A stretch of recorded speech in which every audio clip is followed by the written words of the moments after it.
এরপর প্রশ্ন হলো, আমি হোটেলে কাজ করি, শুনেছি মালিক হোটেল বড় করার জন্য লোন নেবেন, এই জন্য কি আমার ইনকাম হারাম হয়ে যাবে? এই প্রশ্নটি আর অনেক ভাই বোনদের। আপনি কোনো প্রতিষ্ঠানে চাকরি করছেন, যে প্রতিষ্ঠানের মালিক পক্ষ সুদি লোন নিয়েছেন ব্যবসা সম্প্রসারণ করবার জন্য। ওই প্রতিষ্ঠানে আপনি যদি চাকরি করেন আর আপনার চাকরির বেসিক কাজ বা ডিউটিটা কোনো হারাম কাজে সহযোগিতা না হয়, তাহলে সেক্ষেত্রে আপনার সে চাকরি হারাম হয়ে যাবে না।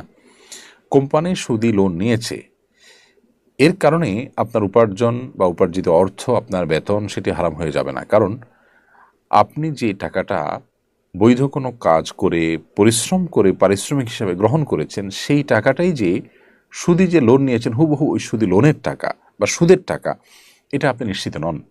কারণ কোম্পানির আরও টাকা আছে, সেটা হয়ে গেছে মিশ্রিত টাকার মতো।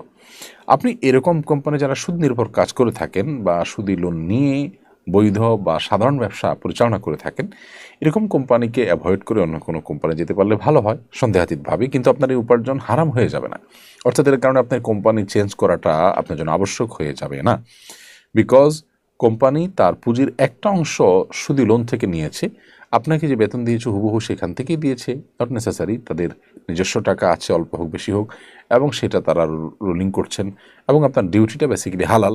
সো এটার উপর ভিত্তি করে, সন্দেহের উপর ভিত্তি করেই শুধুমাত্র আপনার টোটাল উপার্জন হারাম হয়ে যাবে না।